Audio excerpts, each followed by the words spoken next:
Nottingham Forest won, Chelsea won. Not the start that Graham Potter and Chelsea would want to kick off the new year.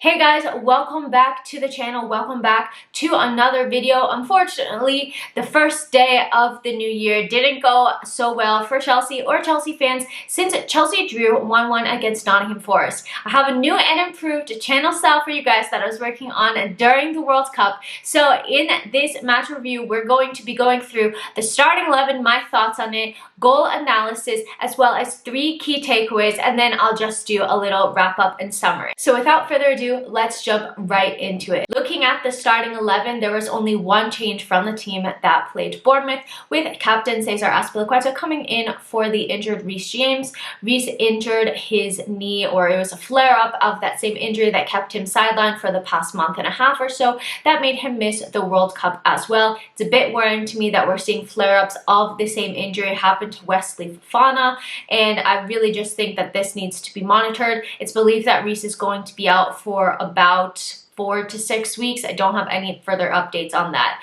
But other than that, we see Kepa back in goal, and we see Chelsea line up in a 4-3-3 formation with Azpilicueta at right back, Koulibaly and Thiago Silva as the center backs, Zakaria, Jorginho, and Mason Mount in that midfield, and then a front 3 of Pulisic, Kai Havertz, and Raheem Sterling. Given the team's performance versus Bournemouth, I thought that this starting 11 made sense. I was a bit worried for Azpilicueta coming in for Reece James. I think when he has enough time to rest, he can really be relied upon every 1 in X so games, but he just isn't at the level where he's able to start week in, week out anymore. And Reece James is one of the best players in the world in his position, in my opinion. Going forward, attacking wise and defending, I think it just doesn't really get much better than that. So Chelsea really feel his absence when he isn't on the pitch. I thought that the front 3 had combined pretty well against Bournemouth.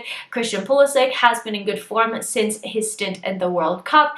Havertz had gotten a goal. Raheem Sterling was looking pretty good as well. So all in all, I thought that this starting 11 made sense. Looking at the first goal that Chelsea scored, it really was against the run of play, but Pulisic did very well in order to control the ball, get a cross in. It looked initially that it came off of Havertz and that he did a type of scorpion kick, but it ended up coming off of Bully. It hit the crossbar and then fell kindly to Raheem Sterling, who looked super composed in front of goal and slotted it home. 1-0 to Chelsea. Now after this, Chelsea just sat back and really did not go for a second, and Nottingham Forest felt a bit out of it after Chelsea scored, but the second that they came back after halftime, they were pressing Chelsea. We can see that through the statistics here. So Nottingham Forest, while they only had 28% possession compared to Chelsea's 72%, they had 12 shots to Chelsea's 7, 5 shots on target and 4 shots off target, and Chelsea just had 2 shots on target and 2 shots off target.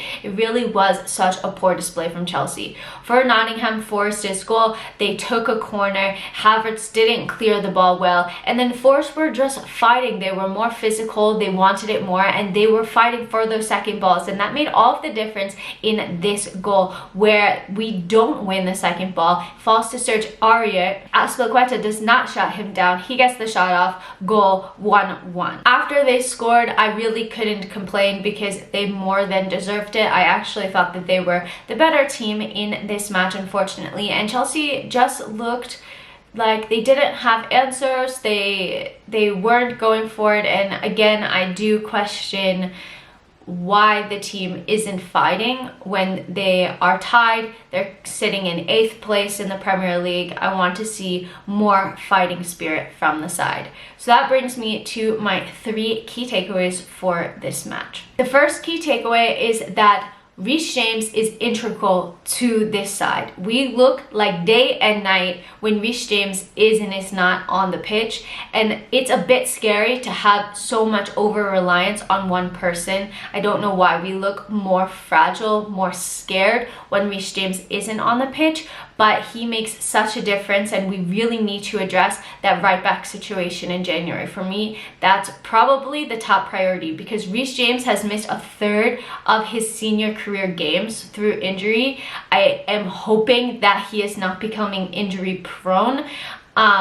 but it's something that we need to address. As much as I love Azpilicueta and I respect all of the work and service that he's put into the club, he's just not able to play week in, week out anymore, and we need somebody who can keep up to the pace. The second key takeaway is that a number of players just were not up to par today. I've put Koulibaly's picture there, but realistically there were so many. Koulibaly, Azpilicueta just got overrun on that right hand side. Jorginho as well in the midfield, Mason Mount, Kai Havertz. Overall, it just was not a good team performance, but I think that a couple of the players really just looked off the mark. Felt that Koulibaly really has struggled to adjust to the Premier League, and that he looked very open. He looked a bit unsure of himself. Felt that Jorginho was slowing down the pace of the game a bit when we needed to be quicker and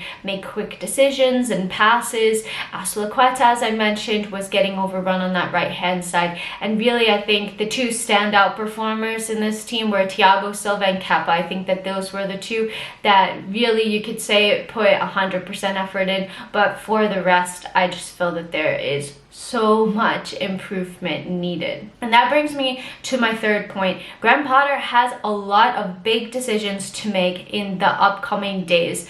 Chelsea are about to play Man City twice, once in the league and once in the FA Cup. We don't want to get humiliated in this game, so he's going to have to decide if he can rely on these senior players who have just one win in their last 7 Premier League games.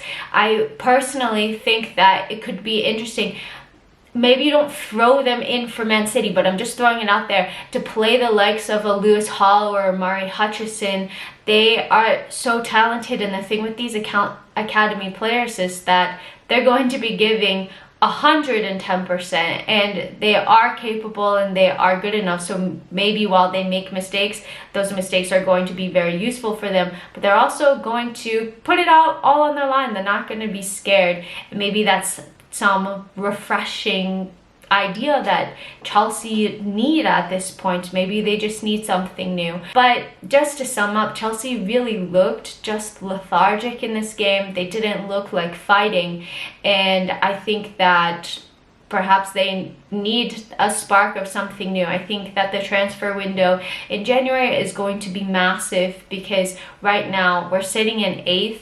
This was an opportunity to try to close the gap a little bit with Spurs having lost, and we weren't able to do that. I don't know if we're going to see us make top 4 at this rate. We really need to start winning games, because one win in 7 just isn't good enough. It isn't good enough. So what did you all think about this match? Let me know in the comments. If you liked this match review, make sure to sub to my channel for lots of Chelsea and football content in general. I hope that you guys have a great rest of your day, evening, whatever time you're watching this, and until next time, I'm out. Bye!